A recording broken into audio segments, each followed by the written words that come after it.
আমাদের সংস্কৃতি, আমাদের সংস্কার সর্বদা থাকবে আমাদের সাথে। ভারতের মহান গ্রন্থ আর কাব্যের সম্পূর্ণ সংকলন। সাবস্ক্রাইব করুন তিলক। শুধু একটা ফল, একটি ফুল অথবা একটা পাতা অর্পণ করার পরে তুমি মুক্তি দিয়ে দাও, তাহলে এই কর্ম বিকর্ম, পাপ পুণ্য, ধর্ম বিধান এইসবের কোনো মূল্যই নেই। এই ধর্ম, এই বিধান আর এর সমস্ত সিদ্ধান্ত চন্দ্রমা এবং অনেক তারাদের মতো হয়, যেগুলি ধর্ম এবং অজ্ঞতার অন্ধকারে ঝিকবিকি করতে থাকে।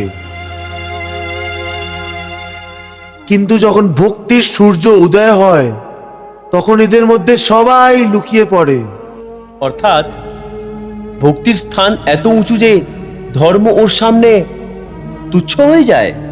হ্যাঁ, কিন্তু আসক্তি ছাড়া ভক্তি, যার জন্য কোনো পণ্ডিত প্রবচন, কোনো পুজোর জিনিসেরও কোনো প্রয়োজন নেই। হ্যাঁ, শুধু একটি শর্ত আছে। সেই শর্ত কি আছে মধুসূদন? পূর্ণ শ্রদ্ধা এবং পূর্ণ ভক্তি দিয়ে নিজেকে, নিজের সমস্ত কর্মকে আমার প্রতি সমর্পিত করে দাও।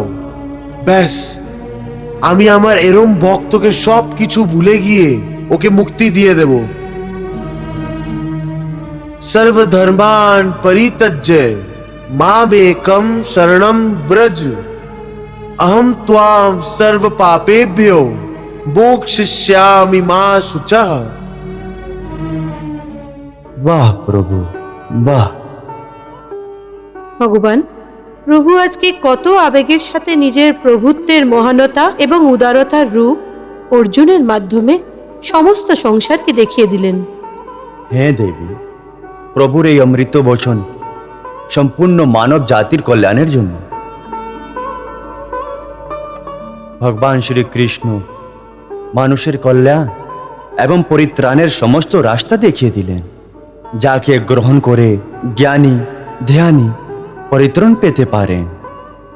আর শেষ পর্যন্ত সাধারণ থেকে সাধারণ মানুষের ভালোর জন্য সবচেয়ে সহজ এবং সরল রাস্তাও বলে দিলেন, ভক্তির রাস্তা।